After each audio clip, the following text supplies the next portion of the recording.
In today's video, we're going to be taking a look at 5 different hacks that you can add to Home Assistant to just help spice up your front end.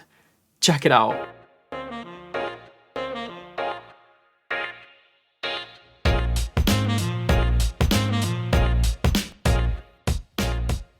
What's going on, guys? I hope you're all doing well.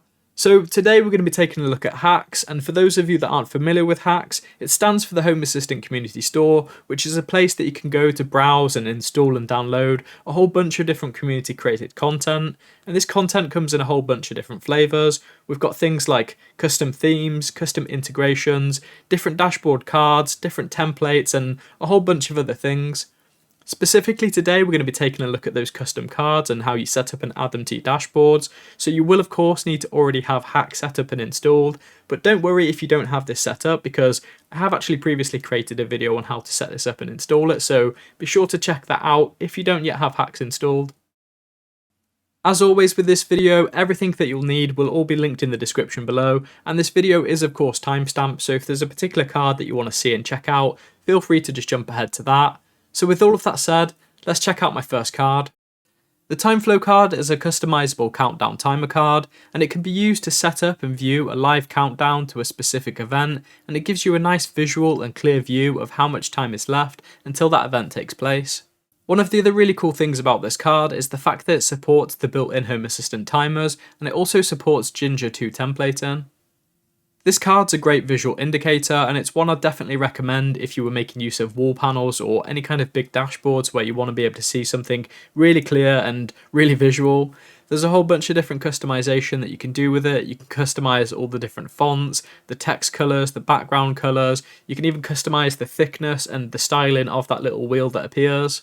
You can also do things like make use of gradient colors, and if you're making use of the card mod, which is a separate HACS thing that we're not covering in today's video, but if you make use of the card mod, you can also make use of advanced CSS styling, and you can make use of images and GIFs and just have those appear as the backgrounds. So there's a whole bunch of customization that you can do with this to make it fit the needs, the look and the style of whatever your dashboard is.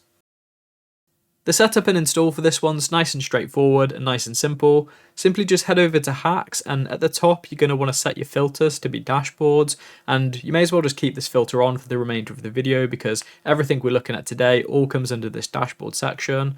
So with that done, just do a search for TimeFlow and you should see the TimeFlow card appear. Select that and then just scroll to the bottom and then press download. With that done, you can now head back to your dashboard, and whichever dashboard you want to add the card to, head into edit mode, and when your card list appears, just do a search for TimeFlow and you should see this brand new card appear. If the TimeFlow card isn't appearing in your list, you may need to clear your browser cache, and a nice quick and simple way of doing this if you're on a Windows machine is to hold the control button and hit F5, and this will automatically clear your browser cache. If you now do a search, that should automatically appear. If this doesn't work, you may need to head into your browser settings and clear your cache manually, and you'll have to do this for all of the cards that we're going to be adding. With your TimeFlow card now visible in your list, you can just select it, and from here you'll be able to customize that default YAML. You'll be able to set your own titles, your own countdown times, and you can also modify and customize all of the different colors. Once you've had a little play, I'd definitely recommend checking out the full documentation, and you can find this over at the HACS page or also on the full Git repo, and this gives a bunch of different examples and a bunch of different instructions and documentation on how to set up and configure all the different countdown options, and there's a whole bunch that you can play with. Swiping our way to our next card, and we've got the Simple Swipe card. The Simple Swipe card does exactly what it says on the card. It allows you to swipe through a range of different cards, and you can actually customize and set up how you want this swiping action to work. So you can make use of the standard horizontal swiping, you can set up vertical swiping, or you can even set up and customize an automatic swiping where it will just rotate through a bunch of different cards.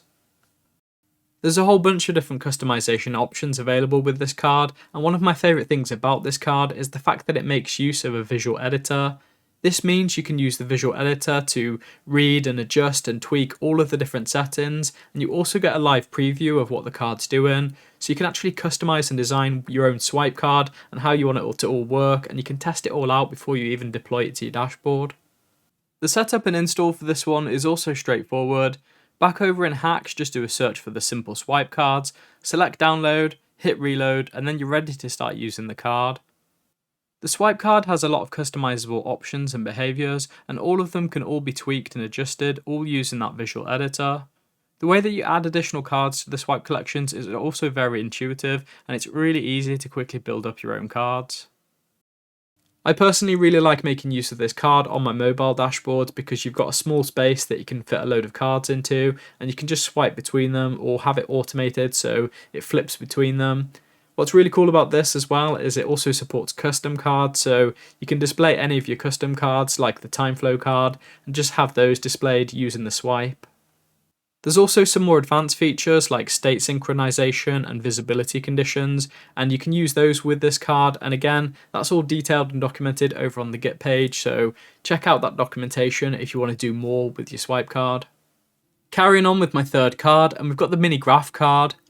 If you've ever seen any of my previous HACS videos, then you will have definitely seen this one before because this is my favourite way to actually visualize any kind of graph in HomeAssistant. Using this card, you can display a range of different graph types. You've got line graphs, bar graphs, and a few others. You've also got full control over the visualization aspects, so you can set different styles that you want the graph to have. You can specify what colors you want it to be. You can choose which entities you want to display, or whether you want to have multiple entities. And you can also limit and adjust the time setting, so if you want to only show a specific time range, then you can do that. In addition to all of those things, there's also some advanced options. You've got options for setting dynamic line coloring, data aggregation, grouping, and a few other more advanced things. To set this one up, again, just head over to HACS and do a search for the Lovelace mini graph. Select download and then hit reload, and you're free to start using it. With this particular card, there's unfortunately no kind of visual editor, so you're going to be handwriting all of these things. Inside of the YAML for the card, you're going to need to specify the card type, what entities you want to display, and then some of the customization options. Over at the HACS page or at the full Git repo, you'll find great examples of all of these different things, so you'll be able to quickly mock up a few different graphs. Graphs? The hell is a graph? Over at the HACS page or the full Git repo, there's some great documentation on all the different card combos and the different types that you can use to set up your graphs, and it is all simple enough to follow, and once you've set up one or two, you'll have the basics and be able to create any kind of graph you want. Continuing on with my fourth card, and we've got the expander card. The expander card allows you to add a collapsible row that can contain a bunch of other cards. It's really useful for adding little information sections or sections of your dashboard that you want to be able to just tuck away and hide away. These little collapsible and expandable sections are also really useful on mobile displays, again where you've got that limited space. To set this one up, just head over to HACS, do a search for expander row, hit the download button, hit the reload button, and I'm sure you get the gist. It's worth noting as well that this one actually is a fork of the original project, so kudos to both the original creator and also the guy that's carrying it on. If you're searching around on HACS, there are a few different cards that have this expandable and collapsible row, and I'd be interested in hearing if you're using something other than the expander card, what you're using to actually expand and collapse all of your different things. Let me know what it is in the comments below. Wrapping this all up then with my fifth and final card, and we've got the tabbed card. The tab card allows you to create tabs to segregate individual cards, and you can then navigate between these different tabs and access all of the different cards that are inside of them. To set this one up for the last time, head over to HACS, do a search for tabbed card, and for the last time, press download, press reload, and you can then start using the tabbed card.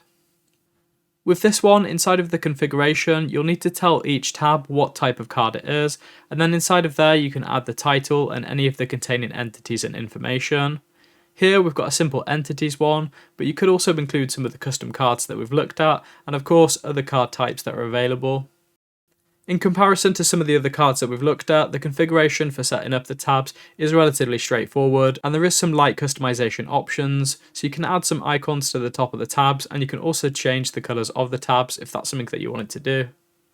I really like using the tabbed card on mobile devices because it allows you to just stay on one page, and on that page you can access all of the different tabs, and if you've got multiple tabs you can actually just swipe between them, so it's a really nice way of staying on one page and just having a bunch of information.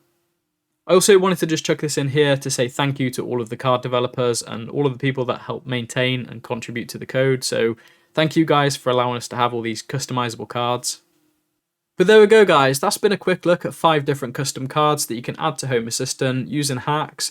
If there was a particular card that you were really interested in, or perhaps you've got a better version of a card that I've shown, then let me know what it is in the comments below. While you're down there, if you did enjoy the video, also don't forget to drop me a like and hit the subscribe button if you aren't already. This particular HACS video has had a bit more of a focus on mobile content because I'm currently working on a few mobile dashboards, so these were some of the cards that I was using. But if you've got a particular focus that you'd like to see me do in perhaps a future video, then also let me know. As always, a massive thank you to these awesome dudes, my Patreons, and also my YouTube members. And if you are interested in helping support my channel, then there'll be links to all the places that you can go to support me, all in the description below. Thank you for watching, and I'll catch you in the next one. Cheers.